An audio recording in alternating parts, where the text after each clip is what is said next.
Assalamualaikum warahmatullahi wabarakatuh. Sampurasun.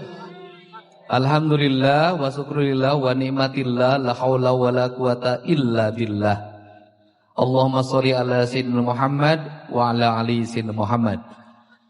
Bapak dan Ibu seluruh warga Jawa Barat yang malam hari ini bersama-sama ada yang melaksanakan takbiran menyongsong 1 Syawal 1447 Hijriah seperti yang berlangsung di halaman Gedung Sate. Ada juga yang malam hari ini sudah berkumpul bersama keluarga karena sudah melaksanakan Idul Fitri pada hari ini. Semoga seluruh keluarga besar masyarakat Provinsi Jawa Barat dalam keadaan sehat, bahagia, jauh dari bencana, dan semoga yang sakit segera disembuhkan, yang mengalami kesulitan segera dimudahkan, yang masih jomblo segera dapat jodoh, yang punya hutang semoga dilunaskan.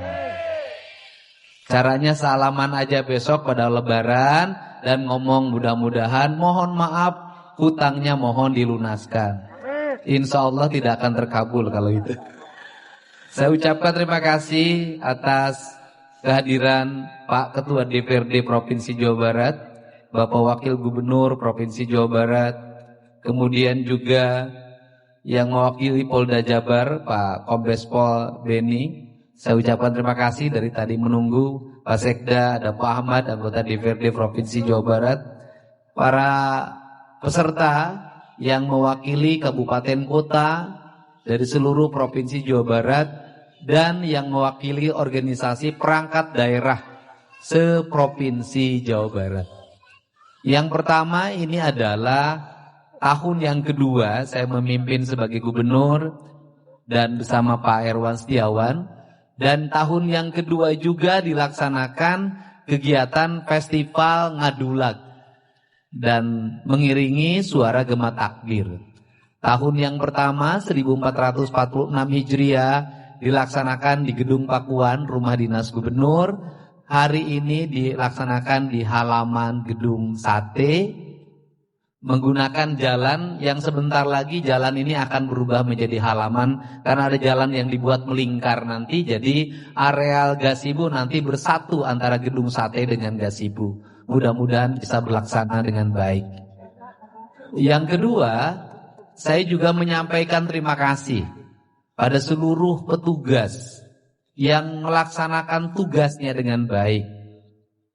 Tidak melaksanakan sholat id bersama keluarga, tidak melaksanakan takbiran bersama keluarga, tidak kumpul hidup santai bersama keluarga, tetapi melaksanakan tugas-tugas sebagai aparat negara. Ada yang bertugas masih di jalan, ada yang bertugas menjadi sniper, menjaga tiap titik strategik agar terbebas dari berbagai bentuk gangguan keamanan. Ada yang bertugas mengatur lalu lintas, tidak pernah berhenti. Ada yang bertugas jaga di puskesmas, di rumah sakit. Ada yang bertugas siaga memadamkan api, petugas pemadam kebakaran. Ada yang bertugas memantau pergerakan arus listrik, arus air, bahwa kita harus menyadari sesuatu yang kita nikmati itu dinikmati di atas pengorbanan banyak orang. Kita mendapat cahaya listrik, ada orang yang jaga genset, ada orang yang jaga turbin, ada orang yang jaga pembangkit listrik tenaga batu bara, dan berbagai kelompok masyarakat lainnya yang bertugas dalam setiap waktu menjaga kita. Kita menikmati air dari aliran pipa, air bersih. Ada petugas yang menjaga arus airnya. Kemudian kita bisa tenang di rumah, nyaman. Ada orang yang menjaga lingkungan kita. Ada para security yang menjaga. Untuk itu tidak ada orang yang bisa hidup sendiri tanpa orang lain dalam dunia kehidupan modern. Kecuali dalam kehidupan tradisi, orang bisa hidup di hutan tanpa bantuan siapapun. Untuk itu, mari kita belajar untuk menghargai pengorbanan orang lain. Pada saat listrik mati, itu ada orang yang mempertaruhkan jiwanya untuk naik ke tiang listrik yang sangat tinggi, bergelantungan di antara kabel. Untuk apa? Untuk menghidupkan kembali listrik yang mengalami gangguan, kabelnya putus atau mengalami konsleting. Untuk itu, marilah kita menjadi warga yang bersyukur kepada Allah dengan cara menghormati orang yang berkorban bagi kita. Kita perhatikan malam hari ini, saat kita bisa menikmati alunan beduk yang ditabuh, suara sound system ini juga dilahirkan dari orang yang tidak jauh dari perangkatnya. Saat kita menikmati suara sound, ada orang yang ada di balik sound itu sendiri. Dia memperhatikan detil, karena kalau sedikit saja dia lengah, maka suara soundnya berubah menjadi suara mendenging yang membuat ketidaknyamanan bagi semua. Setelah selesai acara ini ada pengorbanan lagi. Siapa? Mereka yang menyapu, yang mengumpulkan sampah yang dilempar, dibuang oleh bapak dan ibu, yang tingkat kesadaran kita masih sangat rendah. Kadang kita nggak tahu bagaimana cara membuang sampah ke tempat sampah. Tidak habis di situ. Habis itu ada pengorbanan juga. Ada truk pengangkut sampah. Ada orang yang harus naik turun truk ketika malam hari, dini hari. Dia harus melakukan itu. Kemudian besok kita sholat Id. Ada pengorbanan siapa lagi? Ada pengorbanan orang yang malam hari ini bikin garis-garis. Besok ada pengorbanan orang lagi di saat kita selesai acara, ngelempar koran, melempar alas. Begitu saja ada orang yang harus memungut lagi di saat kita pakai baju bagus. Dia bajunya masih kotor, masih lusuh, tidak bisa khusyuk seperti kita mengikuti salat Id dengan baik. Dia berdiri di belakang memegang sapu.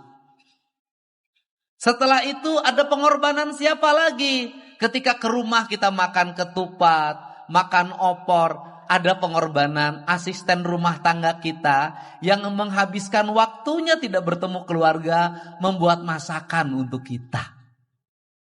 Untuk itu, jadilah kita sebagai insan yang menghormati pengorbanan orang lain. Karena di antara kita ini hari ini sering lidahnya berucap beriman dan bertakwa, tapi tidak pernah mau menghargai keringat orang lain dan pengorbanan orang lain.